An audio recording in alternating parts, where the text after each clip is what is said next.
আসসালামু আলাইকুম ওয়া রাহমাতুল্লাহ। স্টেপ বাই স্টেপ ম্যাথে ধারাবাহিক ক্লাসে সবাইকে স্বাগতম। আমি এখন তোমাদেরকে দেখাবো অনার্স দ্বিতীয় বর্ষের অর্ডিনারি ডিফারেনশিয়াল ইকুয়েশনের অধ্যায় 6 এর উদাহরণ 4, এক্সাম্পল 4। চলো ধাপে ধাপে শুরু করা যাক। এখানে আমাদের প্রশ্নটা প্রথমে খেয়াল করতে হবে। প্রশ্নে কি আছে? প্রশ্ন আছে হচ্ছে কোন দেশের জনসংখ্যা বৃদ্ধির হার জনসংখ্যার সহিত সমানুপাতিক। কোন দেশের জনসংখ্যার বৃদ্ধির হার জনসংখ্যার সহিত সমানুপাতিক এবং 30 বছরে জনসংখ্যা দ্বিগুণ হলে, কি বলছে? 30 বছরে জনসংখ্যা দ্বিগুণ হলে কত বছরে 3 গুণ হবে? কত বছরে জনসংখ্যা 3 গুণ হবে? চলো ধাপে ধাপে শুরু করা যাক।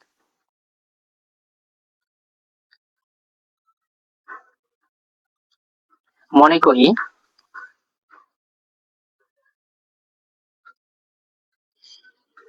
করি টি সময়ে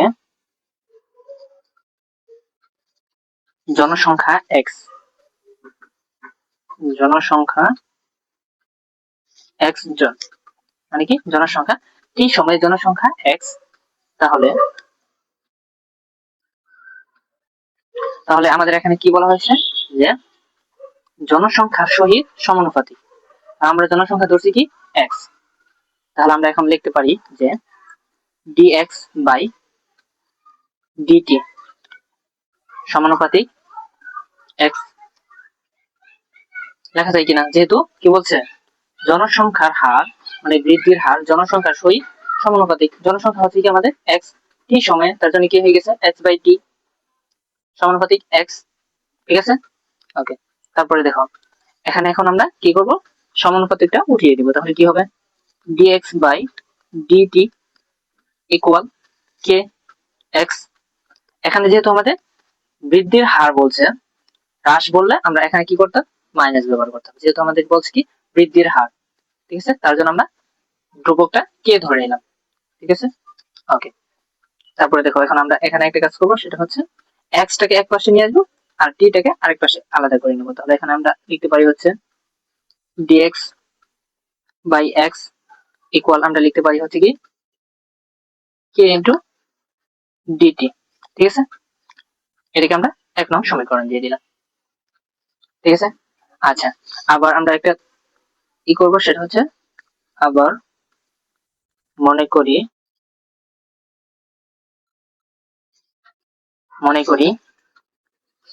টি সমান 0 বছরে বা সময়ে। লিখতে পারি টি সমান 0 সময়ে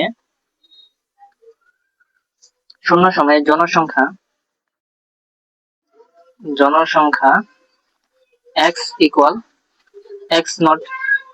ঠিক আছে, তারপর হচ্ছে টি সমান আমাদের কি বলছে 30 বছরের জনসংখ্যা। তাহলে টি সমান হচ্ছে কি 30 বছর অথবা কি সময়, বছরে লেখো বছরে অথবা সময়ে।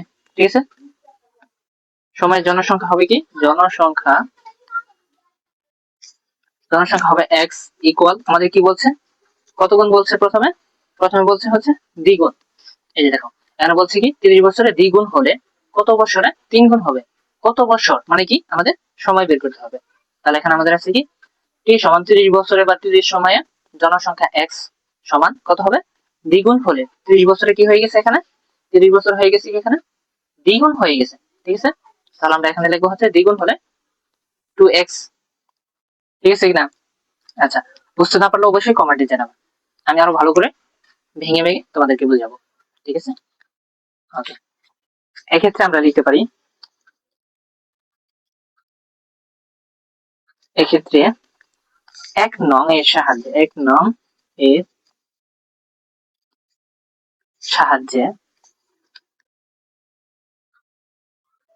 সমকলন করে 1 নং এর সাহায্যে সমকলন করে পাই। দেখো আমাদের 1 নং এ কি কি দেওয়া আছে, একটা হচ্ছে dx by x equal k dt।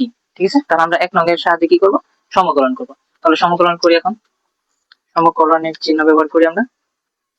হচ্ছে কি dx বাই x ইকুয়াল হচ্ছে k সমকলন আছে কি dt। ঠিক আছে, এখন আমাদের এখানে লিমিট ব্যবহার করতে হবে। লিমিট সেটা হচ্ছে কি, দেখো আমাদের প্রথম যেটা বের হবে সেটা হচ্ছে কি লোয়ার লিমিট, আর পরে যেটা বের হবে সেটা হচ্ছে কি আপার লিমিট। তাহলে দেখো আমরা এক্স এরটাকে বসাই, এক্স এর প্রথমটা হচ্ছে কি লোয়ার লিমিট, তাহলে এখানে এক্স এরটা লোয়ার লিমিট হচ্ছে কি এক্স নট, আপার লিমিট হচ্ছে 2x। এখন টি এরটা কি হয়ে গেছে, প্রথমটা হচ্ছে লোয়ার লিমিট, তাহলে হচ্ছে কি 0, দ্বিতীয়টা হচ্ছে আপার লিমিট হচ্ছে কত 30। ঠিক আছে, আচ্ছা এরপর আমরা কি করব, তারপর হচ্ছে এই যে দেখো এখন ইন্টিগ্রেশনে আমরা কাজ করে নিব।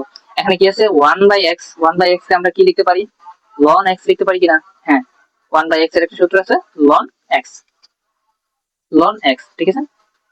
আচ্ছা এখন আমরা লিমিটটা ব্যবহার করি, x নট 2x ইকুয়াল কে, এখানে কি হবে dt কে যদি আমরা ইন্টিগ্রেশন করি তাহলে কি হয়ে যাবে, এখানে কি হয়ে যাবে, কি হয়ে যাবে, তাহলে আমরা লিমিট ব্যবহার করি, তাহলে এখানে হচ্ছে 30।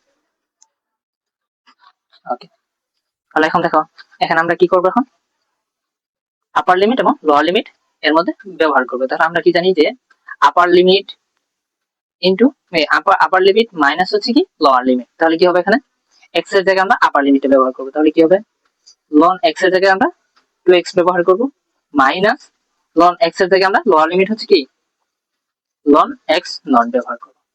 ঠিক আছে, আচ্ছা ইকুয়াল হচ্ছে কে, এখানে আমরা কি করব সেম ভাবে আপার লিমিট মাইনাস লোয়ার লিমিট ব্যবহার করব।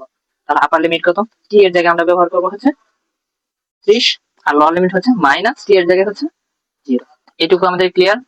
ওকে, আচ্ছা দেখো তারপর হচ্ছে এখানে কি আছে ln 2x minus ln x, তাহলে আমরা কি জানি যে বিয়োগ থাকলে কি হয়ে যায়, ভাগ হয়ে যায়, তাহলে আমরা এখান থেকে কিভাবে লিখতে পারি ln 2x, যেহেতু বিয়োগ আছে তার জন্য কি হয়ে যাবে ভাগ হয়ে যাবে ln x ইকুয়াল, এটা কি হয়ে যাবে এটার সাথে গুণ হয়ে যাবে, তাহলে কি হবে a 30 অথবা 30k। ঠিক আছে, ওকে এরপর দেখো এখানে কি হয়ে যায় x x কাটা, তাহলে আমাদের কি থাকতেছে ln 2 ইকুয়াল হচ্ছে 30k। ঠিক আছে, তাহলে আমরা k এর মানটা বের করব এখন, এই পাশে যদি 30k হয় ইকুয়াল হবে কি ln 2, তাহলে এখানে আমরা k ইকুয়াল কত লিখতে পারি ln 2/30। এটুকু বুঝতে পারছো কিনা, আচ্ছা এটুকু বুঝতে পারলে ওকে। তারপর আমরা আবার আবার ধরি, হ্যাঁ এরপর পেয়ে যাবে, দেখো আবার ধরি t ইকুয়াল t সময়ে বা t বছরে, সময়ে বা বছরে দেখা যায়, হ্যাঁ আচ্ছা টি সময় বা টি বছরে জনসংখ্যার হার, জনসংখ্যা বছরে জনসংখ্যা হবে, অর্থাৎ অর্থাৎ টি ইকুয়াল 0 সময়ে, টি ইকুয়াল 0 সময়ে জনসংখ্যা x ইকুয়াল x নট, আবার হচ্ছে কি টি ইকুয়াল টি সময়, যেহেতু আমাদের কি বের করতে হবে কত বছরে, আমাদের প্রশ্নে কি ছিল যে কত বছরে 3 গুণ হবে, তাহলে আমাদের কি সময় বের করতে হবে বা বছর বের করতে হবে, তাহলে টি ইকুয়াল টি সময়ে জনসংখ্যা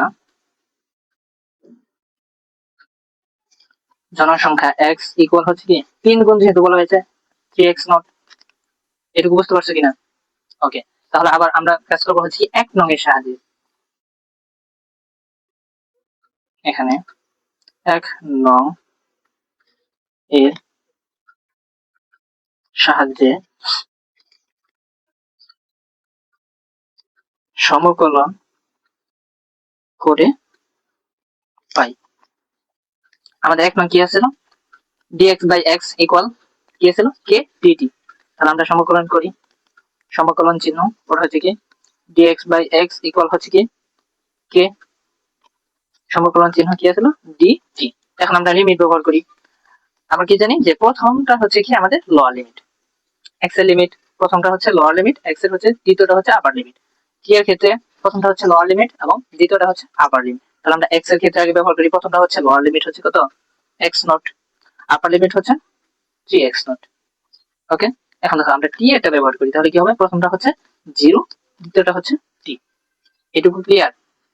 ওকে, তারপরে দেখো আমরা ইন্টিগ্রেশন করি। ইন্টিগ্রেশন কি আছে? 1/x, 1/x এর ডিফারেন্স ইন্টিগ্রেশনটা কি হয়? ln x। তাহলে আমরা লিখতে পারি কি ln x, এই ln x। তাহলে আমরা লিমিটটা ব্যবহার করি x নট উপর হচ্ছে কি 3x নট ইকুয়াল হচ্ছে k, আর এখানে dt কে ইন্টিগ্রেশন করলে কি হবে? t হয়ে যাবে, t হয়ে যাবে। তাহলে আমরা লিমিট ব্যবহার করি, এখানে হচ্ছে 0, এখানে হচ্ছে t। ওকে, আচ্ছা এরপরে দেখো, এখন আমরা লিমিটটাকে ব্যবহার করি। লিমিট ইউজ করি কি, আমরা কি জানি যে লন এর সাথে x এর পরিবর্তে কি হবে? আপার লিমিট মাইনাস লোয়ার লিমিট, ঠিক আছে? তাহলে হচ্ছে কি লন x এর পরিবর্তে হচ্ছে কি লন x এর পরিবর্তে হচ্ছে 3x not minus loan x not. Clear এটুকু? ওকে, ইকুয়াল হচ্ছে k ইনটু, এখানে আমরা ব্যবহার করি তাহলে কি হবে? আপার লিমিট t এর জায়গায় আমরা কি বসাবো? t এর জায়গায় আমরা বসাবো হচ্ছে কি t বসাবো। তাহলে কি হবে? t মাইনাস 0 আপার লিমিট মাইনাস লোয়ার লিমিট, ঠিক আছে? ওকে, এরপর দেখো আমরা কি জানি লন এ, এখানে কি আছে? বিয়োগ আছে, বিয়োগ থাকলে সেম আগেরটার মতো কি হয়ে যাবে? ভাগ হয়ে যাবে। তাহলে কি হবে? লন 3x naught divided x naught equal হচ্ছে কি কে টি। বুঝতে পারছো কিনা? ওকে, এরপরে দেখো এখানে কি হয়ে যাচ্ছে আমাদের? এখানে x আর x কাটা যাবে, তাহলে এখানে থাকতেছে হচ্ছে লন 3 ইকুয়াল কে টি। এটুকু বুঝতে পারছো কিনা? এখন আমরা t এর মানটা বের করব। তাহলে কে টি ইকুয়াল আমরা লিখতে পারি কিনা লন 3। এখন আমরা t ইকুয়াল এখানে কি করতে পারি? Loan 3/k। তাহলে আমরা এখন k এর মানটা বসাই দিই। t ইকুয়াল লন 3, k এর মান আমরা কত পেয়েছিলাম ওখানে? k এর মান আমরা পেয়েছিলাম হচ্ছে লন 2/30, লন 2/30। তাহলে এখন আমরা t ইকুয়াল কত পাবো দেখো তো? t ইকুয়াল হচ্ছে পাবো লন 3 ইন্টু 30/লন, সরি এটা লন 2 হয়ে যাবে না? দেখো তো। হ্যাঁ, আচ্ছা এখন দেখো, তাহলে আমরা এখান থেকে t এর মানটা পাবো কিনা দেখো তো। এখন এখানে t ইকুয়াল কত হয়ে যায়? তাহলে আমরা মানটা বসিয়ে দিব। এখন ক্যালকুলেটর হিসেব করবে, এটা হয়ে যাবে কি লন 3 ইন্টু 30 ডিভাইডেড লন 2, t সমান। তাহলে আমরা এখানে একটা t এর মান পেয়ে যাবো, সেটা হচ্ছে কি t এর মান আমরা ক্যালকুলেটর হিসাব করে নেব হচ্ছে কি 48, প্রায় 48 দশমিক সামথিং। তাহলে আমরা লিখবো হচ্ছে প্রায়। বুঝা যায় কিনা দেখো? আচ্ছা, এটুকুই হচ্ছে আমাদের এই অঙ্কের জন্য সমাধান। আজকে পর্যন্তই, আল্লাহ হাফিজ।